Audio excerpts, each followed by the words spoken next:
आयकर विभाग ने शनिवार को समाजवादी पार्टी के राष्ट्रीय सचिव व प्रवक्ता राजीव राय के मऊ स्थित आवास पर छापेमारी की।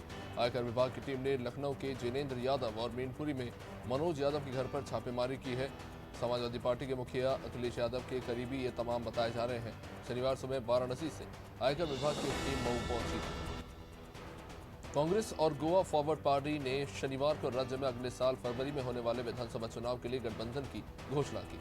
इससे पहले जीएफई ने भाजपा के साथ सत्ता में भागीदारी की थी, लेकिन जुलाई 2019 में पार्टी अध्यक्ष विजय सरदेसाई सहित 3 विधायकों को राज्य मंत्रिमंडल से बाहर किए जाने के बाद समर्थन वापस ले लिया था।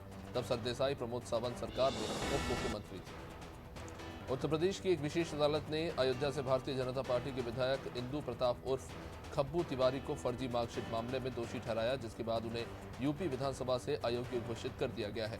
विशेष जज पूजा सिंह ने अक्टूबर में खब्बू तिवारी को दोषी ठहराया था और उन्हें 5 साल की जेल की सजा सुनाई थी।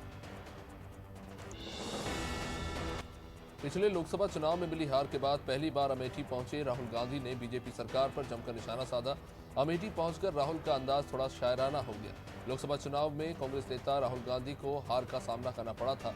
अमेठी में राहुल गांधी के साथ उनकी बहन और उत्तर प्रदेश कांग्रेस प्रभारी प्रियंका गांधी भी नजर आई।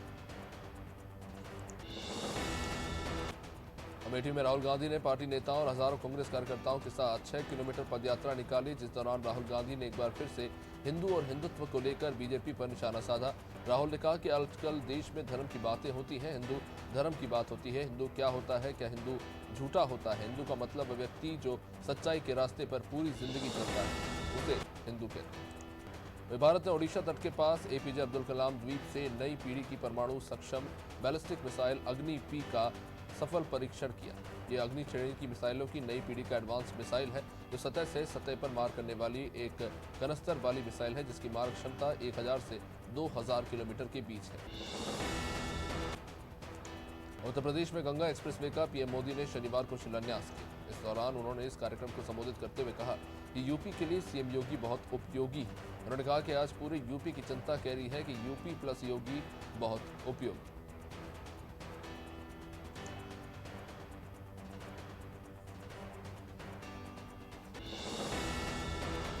घरेलू हिंसा के एक मामले पर सुनवाई के दौरान जम्मू कश्मीर की एक अदालत ने महिला पर ही 10 लाख का जुर्माना लगा दिया। कोर्ट ने पाया कि महिला अपने पति को प्रताड़ित करने के लिए कानून का दुरुपयोग कर रही थी।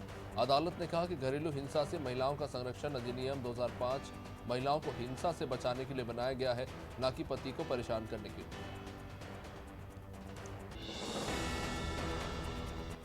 रोहिणी कोर्ट में लो इंटेंसिटी ब्लास्ट के मामले में डीआरडीओ के एक वैज्ञानिक का नाम सामने आया है। बताया जा रहा है कि आरोपी वैज्ञानिक ने पड़ोस में रहने वाले वकील को निशाना बनाने के लिए इस पूरी घटना को अंजाम दिया था। आपको बता दें कि ब्लास्ट 9 दिसंबर को हुआ। इस संबंध में दिल्ली पुलिस कमिश्नर के राकेश अस्थाना ने बताया था कि स्पेशल सेल को केस ट्रांसफर किया गया है और कोर्ट की सुरक्षा का मामला था, इसलिए गंभीरता से लिया। अखिलेश यादव इन दिनों समाजवादी विजय यात्रा पर हैं और इसी क्रम में यादव ने रायबरेली में पत्रकारों से कहा कि अभी तो आईटी का छापा आया है, अभी तो ईडी और सीबीआई का उत्तर प्रदेश आना बाकी है। उन्होंने कहा कि आप लोग देखते जाइए अभी कौन कौन लोग दिल्ली से भेज जाते हैं। उन्होंने कहा कि चुनाव में हार को देखकर बीजेपी परेशान है और वो जो चाहे कर ले, राज्य में उनकी सरकार नहीं बन सकती। सुप्रीम कोर्ट के आदेश के बाद राज्य निर्वाचन आयोग ने ओबीसी आरक्षित सीटों को छोड़कर शेष सीटों पर चुनाव करने का फैसला लिया। इस फैसले के बाद अब जिला पंचायत अध्यक्ष से लेकर पंच तक 98,319 सीटों पर फिलहाल चुनाव नहीं होंगे। प्रदेश में पहले और दूसरे चरण के पंचायत चुनाव के लिए जिला पंचायत सदस्यों से लेकर पंच तक अब तक 14,525 अभ्यर्थी फॉर्म जमा कर चुके हैं। उत्तर प्रदेश की तरह मध्य प्रदेश में भी जल्दी ही गैंगस्टर एक्ट लागू होगा। शिवराज सरकार ने इसकी तैयारी कर ली। इस एक्ट का ड्राफ्ट गृह विभाग ने फाइनल किया है। सीएम ने सहमति के बाद इसे कैबिनेट में पेश किया जाएगा और इस एक्ट में संगठित अपराध पर अंकुश लगाने के लिए सख्त प्रावधान होंगे।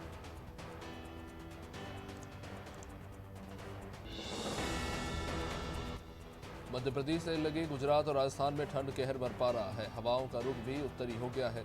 उत्तर भारत की तरफ से आ रही सर्द हवाओं ने राजधानी भोपाल सहित प्रदेश के अधिकतर जिलों में ठिठुरन बढ़ा दी है। 2 दिन तक मौसम का मिजाज इसी तरह का रहने वाला है। 19 दिसंबर से तीव्र आवृत्ति वाले पश्चिमी विक्षोभ से उत्तर भारत की तरफ बढ़ने के आसार।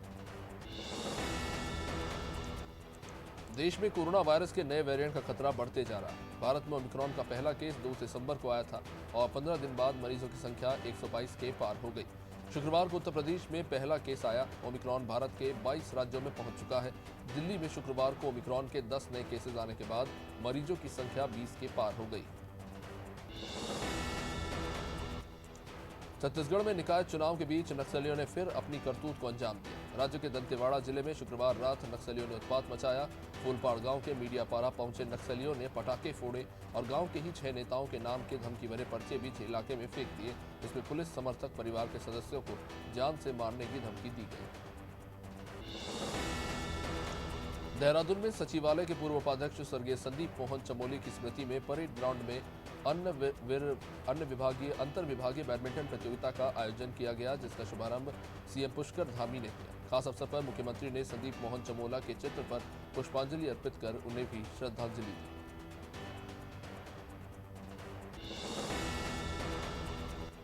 उत्तर प्रदेश के केसरगंज में बीजेपी सांसद और भारतीय कुश्ती संघ के अध्यक्ष ब्रजभूषण शरण सिंह युवा पहलवान को थप्पड़ जड़कर विवादों में आ गए। रांची के खेल विभाग स्थित मेगा स्पोर्ट्स स्टेडियम में युवा पहलवान को थप्पड़ मारने का मामला तूल पकड़ता जा रहा है। मध्य प्रदेश के पूर्व मंत्री जीतू पटवारी ने ट्वीट करके बीजेपी पर निशाना साधा और कहा कि ये बीजेपी के संस्कार बोल रहे हैं। आरजेडी ने भी बीजेपी पर तंज कसा। वहीं सुप्रीम कोर्ट के निर्देश के बाद राज्य निर्वाचन आयोग ने पंचायत चुनाव में ओबीसी के लिए रिजर्व जिला पंचायत सदस्य, जनपद सरपंच और पंच के पदों के लिए निर्वाचन की प्रक्रिया पर रोक लगा दी है। इस रोक के बाद बीजेपी और कांग्रेस आमने सामने आ गई। प्रदेश के नगरीय प्रशासन मंत्री भूपेंद्र सिंह ने कांग्रेस को ओबीसी विरोधी बताया। भारतीय चित्र साधना के प्रतिष्ठित चित्र भारतीय राष्ट्रीय लघु फिल्मोत्सव 2022 के चौथे संस्करण का आयोजन 18 से 20 फरवरी 2022 तक भोपाल में किया जा रहा है। इस खास मौके पर राजधानी के भारत भवन में रविवार को फिल्म फेस्टिवल से जुड़े ऐप का लोकार्पण किया जाएगा। साथ ही भारतीय सिनेमा एंटरटेनमेंट ओटीटी भविष्य की दिशा पर परिसंवाद का भी आयोजन। पंचायत चुनाव में ओबीसी आरक्षण को लेकर पूर्व मंत्री कमलेश्वर पटेल ने बीजेपी पर हमला बोला। उन्होंने कहा कि सुप्रीम कोर्ट में मध्य प्रदेश सरकार सही तरीके से ओबीसी वर्ग का पक्ष रखती तो आरक्षण समाप्त होने की नौबत नहीं आती। बीजेपी अपनी गलतियों और अन्य पिछड़ा वर्ग विरोधी चरित्र को छुपाने के लिए कांग्रेस पर झूठे आरोप लगा रही है।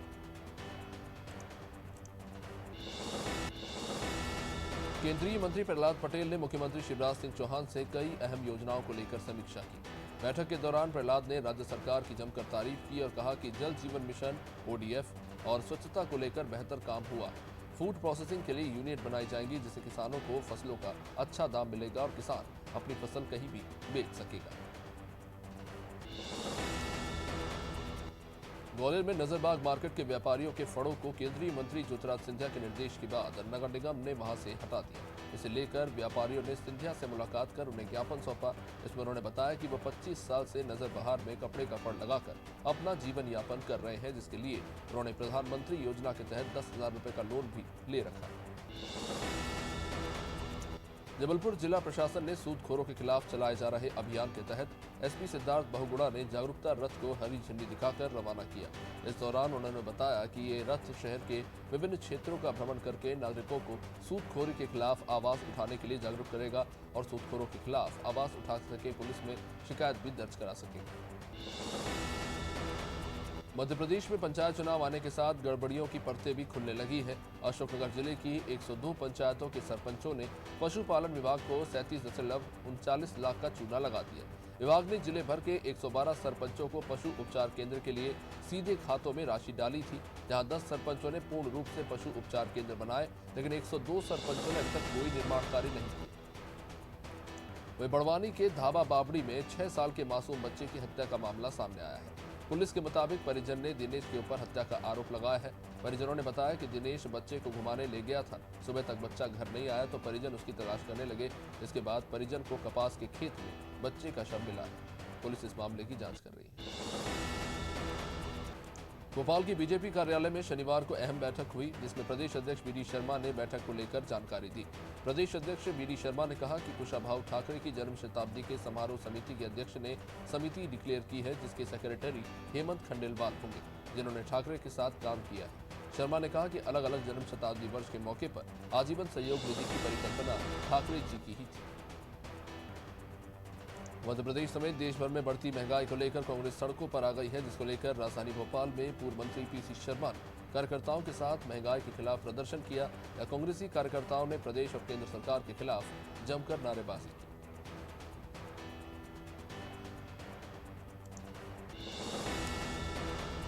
मध्य प्रदेश विधानसभा का मानसून सत्र 20 दिसंबर से शुरू हो रहा है। 5 दिवसीय मानसून सत्र के चलते विधानसभा भवन और उसके आसपास एक साथ 5 लोग इकट्ठा नहीं हो सकेंगे। जुलूस, रैली, सभा या पुतला दहन जैसे प्रदर्शनों की मनाही रहेगी। भोपाल में पुलिस कमिश्नर सिस्टम लागू होने के बाद पहली बार पुलिस कमिश्नर मकरंद देउस्कर ने ये आदेश जारी किए जो 20 दिसंबर से लागू हो जाएंगे।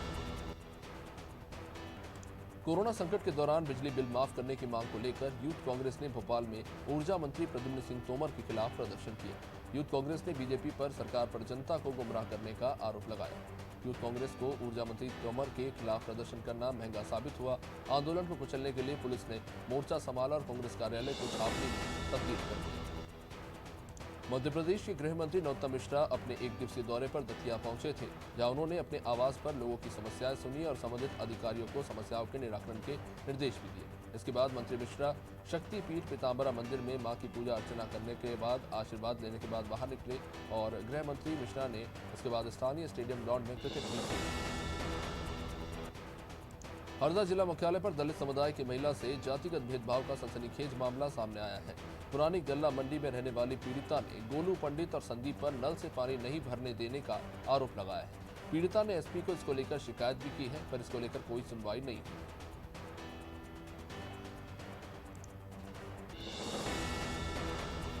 देश में बढ़ती महंगाई को लेकर कांग्रेस ने केंद्र और राज्य सरकार के खिलाफ मोर्चा खोल दिया। इंदौर में बढ़ती महंगाई को लेकर यूथ कांग्रेस ने प्रदर्शन किया और सरकार के खिलाफ नारेबाजी करते हुए पुतला दहन किया।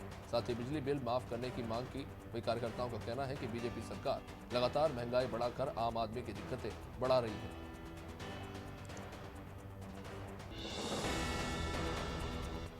आयुष्मान कार्ड धारक मरीजों से इलाज के नाम पर वसूली हो रही है। ऐसा ये मामला कटनी जिले से सामने आया, जहां जीजी नर्सिंग होम संचालक ने एक बुजुर्ग के पैर की हड्डी का ऑपरेशन करने के एवज में करीब 70 से 80 हजार रुपए ले लिए। दीवार पहाड़ी निवासी फदाली राम पटेल के पास आयुष्मान कार्ड है, फिर भी नर्सिंग होम संचालन ने उनसे पैसे लिए।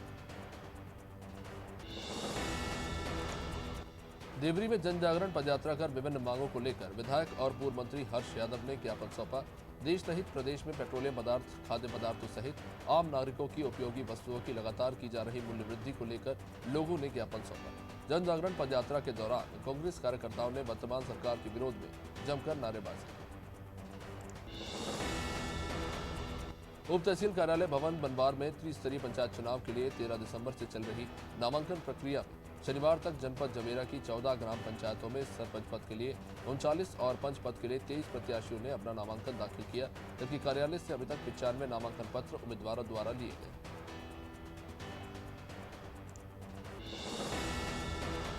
मंडला जिले के बीजाडांडी थाना अंतर्गत राष्ट्रीय राजमार्ग पे तेज रफ्तार से दौड़ रहा आयशर कंपनी का ट्रक अनियंत्रित होकर पलट गया। ग्राम मोइना नाला और उदयपुर के बीच राष्ट्रीय राजमार्ग पर यह हादसा हुआ, जिसके कारण राष्ट्रीय राजमार्ग पर लंबा जाम लग गया। साथ ही चालक और परिचालक को भी चोटें आई हैं, जिन्हें बाद में सामुदायिक स्वास्थ्य केंद्र में भर्ती कराया गया। नागदा में उन्हेल ग्राम पगारा में कालूराम भोपा की 2 नाबालिग अपहृत लड़कियों को उन्हेल पुलिस ने राजस्थान से बरामद किया। पुलिस अधीक्षक नागदा मनोज रत्नाकर ने प्रेस वार्ता में बताया कि सिर्फ 24 घंटे में पुलिस ने अपहृत 9 वर्षीय 10 वर्षीय लड़कियों का पता लगाकर उनको छुड़ा लिया है। जानकारी के अनुसार दोनों नाबालिग उन्हेल में फोटो खिंचाने गए थे और शाम से अचानक वो गायब हुए। इंदौर पुलिस ने अमेजन कंपनी के मैनेजर और डीलर पर मामला दर्ज किया। छतरीपुरा के आदित्य वर्मा ने अमेजन से जहर मंगाकर उसे खाकर आत्महत्या की थी। तभी से आदित्य के परिजन कंपनी के खिलाफ कार्रवाई की मांग कर रहे थे। मृतक के परिजन ने गृह मंत्री से भी इसको लेकर मुलाकात की। गृह मंत्री ने कार्रवाई का आश्वासन दिया था। पुलिस ने जांच के बाद इंदौर के मैनेजर और महाराष्ट्र के डीलर के खिलाफ केस दर्ज कर जांच शुरू की। वहीं खरगोन में किसान अब भी यूरिया खाद के लिए परेशान हो रहे हैं। कड़ाके की ठंड के बीच किसान सुबह से लाइन में लग रहे हैं। महिलाओं और बच्चे भी खाद के लिए संघर्ष करते नजर आ रहे हैं। 3 बोरी खाद के लिए किसानों को घंटों इंतजार करना पड़ रहा है।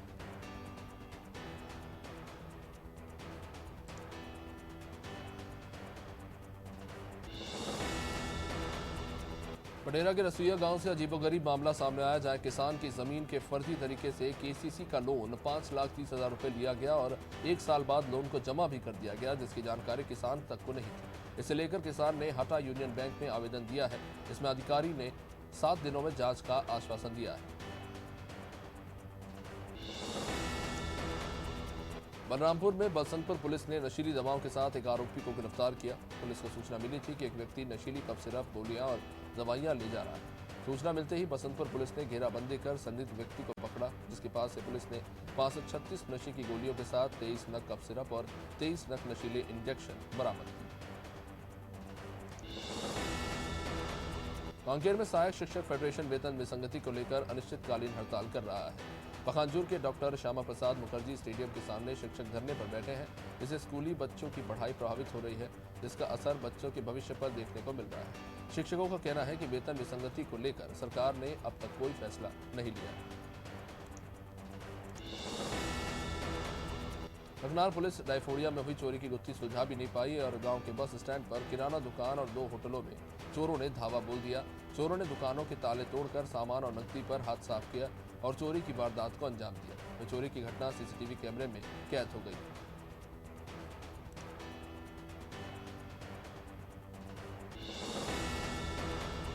बालोदा बाजार में 17 दिसंबर को गुरु पर्व के पहले भव्य शोभा यात्रा निकली, जिसमें युवराज गुरु खुशवंत साहब शामिल हुए।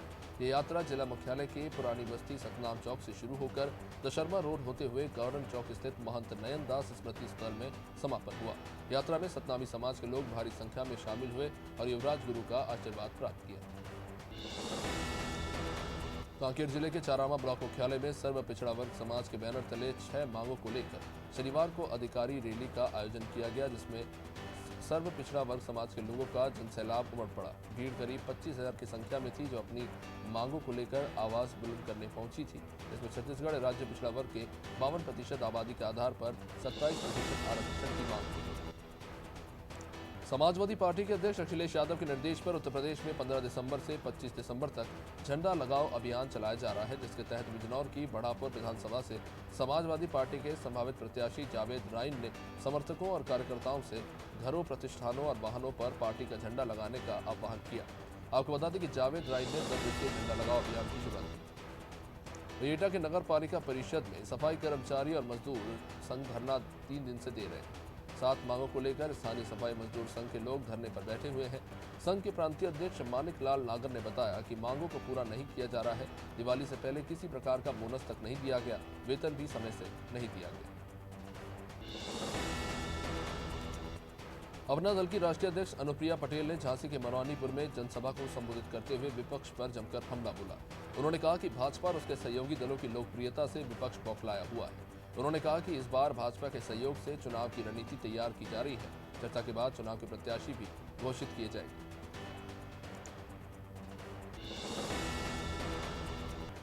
कानपुर बार एसोसिएशन के चुनाव में इस बार जमकर हंगामा हुआ। सुबह से फर्जी मतदान को लेकर वकीलों में रुक रुक कर झड़प होती रही, जिसके चलते 1-2 बार मतदान रुका। बाद में एल्डर्स कमेटी ने मतदान रद्द करने की घोषणा की। 2 वकीलों ने तोड़फोड़ शुरू कर दी। शाम को हालात उस वक्त और बिगड़ गए जब संयुक्त मंत्री प्रकाशन का चुनाव लड़ रहे 2 उम्मीदवारों के गुट आमने सामने आए। उत्तर प्रदेश के जनपद अमरोहा में आबकारी पुलिस ने घरों में बन रहे अवैध शराब को बड़ी मात्रा में नष्ट किया। पुलिस ने कार्रवाई करते हुए 60 लीटर अवैध शराब बरामद कर 4 लोगों पर मुकदमा दर्ज किया। अमरोहा जनपद के थाना धनोरा क्षेत्र की ग्राम धियोटी में अवैध शराब का कारोबार फल फूल रहा था, जिसके चलते आबकारी पुलिस को सूचना लगी और सूचना के बाद पुलिस ने कार्रवाई की।